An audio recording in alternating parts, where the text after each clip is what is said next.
오늘 우리에게 주시는 하나님의 말씀은 사무엘상 18장 10절부터 16절입니다. 사무엘상 18장 10절부터 16절 우리 한 목소리로 봉독하십니다. 함께 봉독하십니다. 시작. 그 이튿날 하나님께서 부리시는 악령이 사울에게 힘있게 내림에 그가 집안에서 정신없이 떠들어대므로 다윗이 평일과 같이 손으로 수금을 타는데 그때 사울의 손에 창이 있는지라 그가 스스로 이르기를 내가 다윗을 벽에 박으리라 하고 사울이 그 창을 던졌으나 다윗이 그의 앞에서 2번 피하였더라. 여호와께서 사울을 떠나 다윗과 함께 계심으로 사울이 그를 두려워한지라. 그러므로 사울이 그를 자기 곁에서 떠나게 하고 그를 천부장으로 삼음에 그가 백성 앞에 출입하며 다윗이 그의 모든 일을 지혜롭게 행하니라. 여호와께서 그와 함께 계시니라. 사울은 다윗이 크게 지혜롭게 행함을 보고 그를 두려워하였으나 온 이스라엘과 유다는 다윗을 사랑하였으니 그가 자기들 앞에 출입하기 때문이었더라. 아멘. 할렐루야. 어제도 말씀드렸지만 사울이 이스라엘의 초대 왕으로 뽑혔을 때 그는 정말 모든 조건이 완벽하리만큼 훌륭한 사람이었습니다. 집안 좋지요, 외모 뛰어나지요, 성격이나 인품도 좋지요. 당시에는 말이죠. 무엇보다 그는 겸손했습니다. 그때까지 말입니다. 사무엘이 왕으로 기름 부으려고 할 때 그는 너무도 부끄러워 짐 보따리 뒤에 숨을 정도였지요. 그리고 가장 중요한 조건, 사울은 하나님의 영인 성령님께 지배당하는 사람이었습니다. 성령님. 바로 이런 조건들 때문에 하나님은 사울을 이스라엘의 첫 번째 왕으로 기름 부어 세우신 겁니다. 근데 왕이 되고 세월이 흐르면서 사울에게 문제가 생기기 시작을 합니다. 특별히 사무엘상 16장 14절에 보면 여호와의 영, 성령이 떠나고 악한 영, 악령이 사울을 지배하게 되었다. 이렇게 말해요. 왜 이런 엄청난 일이 벌어진 게 된 겁니까? 성경을 읽어보면 이유가 분명히 나오지요. 바로 교만과 불순종 때문입니다. 처음 왕이 될 때는 그렇게 겸손하던 사람이 왕이 된 후에 점점 교만해집니다. 그토록 하나님의 뜻에 절대적으로 순종하던 사람이 슬슬 불순종하고요. 자기 뜻대로 행동하기 시작한 거예요. 여러분, 악령이요. 처음부터 우리 마음속에 들어와서 단번에 우리를 지배하는 게 아닙니다. 악한 원수 마귀는 우리에게 뭔가 틈이 있음을 발견할 때 그 틈으로 파고들어 우리를 서서히 지배하기 시작하는 거예요. 그 틈을 통로라고 부르지요. 근데 마귀 사탄이 우리에게 들어오는 최고의 통로가 뭐냐? 바로 이 교만과 불순종이라는 거지요. 사울처럼 겸손하던 사람이 교만해지고 점점 불순종하기 시작하더니 그게 결정적인 통로가 되어 마귀 사탄이 그 속에 들어가게 됩니다. 여러분, 우리도 그렇지 않습니까? 신앙생활 하면서요, 처음에는 그렇게 겸손하고 하나님의 뜻대로 살겠다는 사람이 시간이 지나면서 어느새 내 마음속에 내 뜻대로 해보려고 하는 생각이 들기 시작을 합니다. 전에는 정말 순수하고 순종만 하던 내가 슬슬 자기 주장이 생기고요, 고집이 강해지고요, 자기 방식대로 자기 생각대로 신앙생활 하려고 듭니다. 여러분, 이거는요, 교만과 불순종이라는 통로로 마귀가 나한테 들어오려고 시도한다는 경고음으로 알고 정신 바짝 차려야 됩니다. 그럴 때 정신 바짝 차리고, 주님, 제가 죄인입니다. 저는 무조건 죽겠습니다 하고 납작 엎드리지 않으면 자칫 우리는 사울처럼 마귀에게 지배당하는 사람이 될 수도 있다는 거지요. 오늘 본문에서 악령이 사울에게 들어온 통로는 뭐예요? 바로 시기와 질투입니다. 근데 이 시기와 질투는 또 어디서 와요? 어제 말씀드린 대로 비교라는 데서 온단 말입니다. 비교에서. 오늘 본문 10절에 보니까 악령이 사울에게 힘있게 내렸다 이렇게 말해요. 이제 악령이 사울을 본격적으로 지배하게 된 거예요. 그래서 그가 집안에서 정신없이 떠들어대는데 다윗이 평상시처럼 수금을 타서 그를 안정시키려고 합니다. 이미 다윗이 골리앗을 죽이기 전부터 궁에 들어와 사울이 악령에게 시달릴 때마다 수금을 타서 사울의 마음을 상쾌하게 하고 악령을 떠나게 해주곤 했습니다. 근데 이렇게 다윗이 수금을 탈 때마다 악령이 물러가곤 하던 그 사울이 이제는 수금을 타는 다윗을 죽이려고 창을 들어서 다윗에게 던지게 됩니다.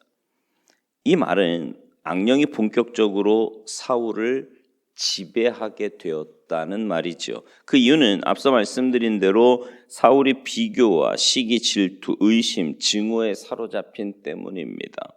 근데 여러분 더욱 이상한 것은 이 사건 이후에 사울의 행동이에요. 이제 앞으로 우리가 매일 계속 보겠지만 사울의 창을 가까스로 피한 다윗을요, 사울은 자기 주변에서 내치더니 그 다음에는 큰딸 메랍을 아내로 주어 사위로 삼겠다고 하고요.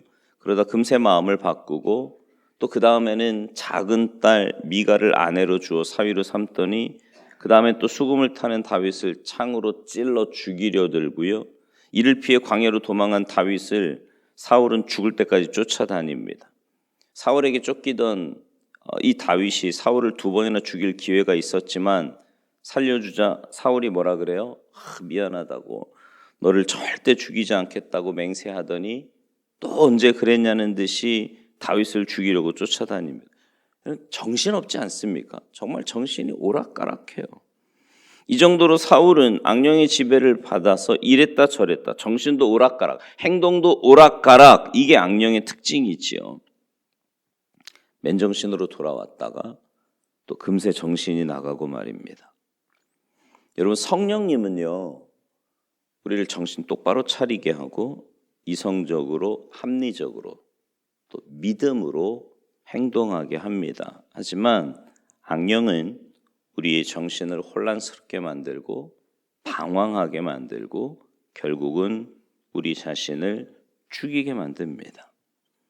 우리는 사울의 결말을 잘 알고 있지 않습니까? 이렇게 오락가락하던 사울 왕이 끝내 블레셋과의 전쟁에서 아들들과 함께 비참하게 죽고 말지요. 결국 악령의 궁극적인 목적은 우리를 살리는 게 아니에요. 우리를 해치고 죽이는 겁니다. 교만과 불순종, 시기, 질투 등을 통해 우리에게 침투한 악령은 우리를 완전히 지배하게 되고 결국 우리를 죽게 만듭니다. 그래서 악령에게 지배당한 사람은 무조건 망하고 죽는 거예요. 여러분, 악령은요, 절대로 우리를 잘되게 하지 못합니다. 성령님은 우리를 살리고 잘되게 하시는 영이지만 악령은 무조건 우리를 망하게 하고 죽게 만드는 영입니다. 여러분, 이 사실을 우리가 분명히 깨닫고 어떤 일이 있어도 악령에게 빈틈을 보이면 안 돼요. 자꾸 통로를 내주지 말아야 된다고요. 자주 드리는 말씀이지만 여러분, 성령님은 인격적인 분이세요. 우리가 마음을 열고 그분을 내 삶의 주인으로 모셔야 들어와 계신 그분도 우리 안에 성령님이 지금 계신단 말이에요. 계시는데 내가 주인이 되겠다고 하면요, 성령님은 그냥 가만히 두십니다. 그래, 그럼 너가 주인이야. 네 정욕대로, 네 감각대로, 고집대로 너 마음대로 살라고 그냥 두시지 안 된다고 하지 않으신단 말이에요. 그러나 악한 원수 마귀는요, 틈만 있으면 들어옵니다. 그 죄라고 하는 틈만 있으면 들어와서 우리 안에서 자기 마음대로 합법적으로 그 죄를 가지고 주인 노릇을 한단 말입니다. 그래서 우리는 늘 하나님 앞에서 내 자신을 돌아보며 악한 원수 마귀에게 틈을 주지 않도록 힘쓰고 있어야 돼요. 여러분이 느끼든 느끼지 못하든 어떻게 해서든지 마귀는 그 틈을 가지고 우리 안에 들어와서 우리의 마음과 생각을 또 우리의 삶을 흐트러 놓으려고 하는데, 여러분 매일 이렇게 주님 앞에 나오는 분들은 하루의 삶을 사시면서 말씀이 내 삶의 기준이 되고, 그러니까 어떤 일이 딱 벌어졌을 때, 제가 종종 그런 말씀 드리잖아요. 내 평상심이 무너져요. 마음이 조금이라도 흐트러집니다. 그러면 그때는 바로 점검하셔야 돼요. 지금 내 마음이 왜 이렇고, 내가 이럴 때에 내가 어떻게 말을 해야 되고, 어떻게 행동해야 되고, 어떻게 생각해야 되는지를 말씀의 기준을 가지고 계속 점검하셔야 된단 말입니다. 그렇지 않으면 영적인 싸움에서 백전백패할 수밖에 없어요.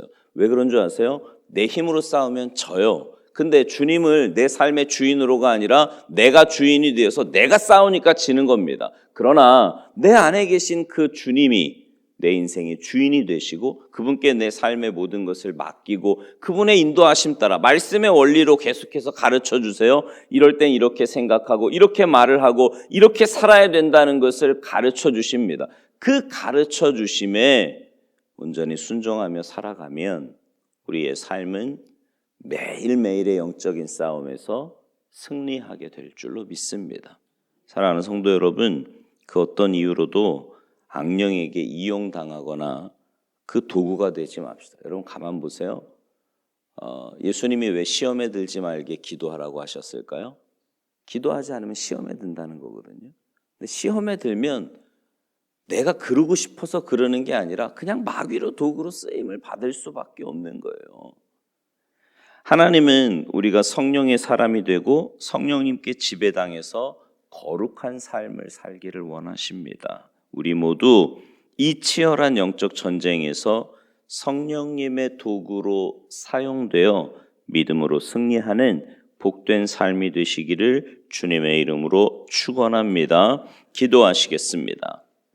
하나님, 우리의 매일매일의 삶에서 악한 원수 마귀는 어떻게 해서든지 우리 안에 삐집고 들어와서 그 합법적인 죄로 인해 우리의 마음과 생각을 지배하고 그래서 하나님의 뜻과 상관없이 살게끔 우리에게 자꾸만 시험거리를 주는 존재임을 말씀을 통해서 다시 한번 깨닫습니다. 하나님, 말씀 붙잡고 주님께서 가르쳐 주시는 삶의 원리대로 정신 바짝 차리고 믿음의 길, 그 순례의 길 올곧게 걸어가는 우리가 되게 하시사 내 힘으로가 아니라 주님 주신 은혜로 주님의 역사하심으로 날마다 믿음으로 이 영적인 싸움에서 승리하는 우리 모두가 되도록 주님 도와주시옵소서.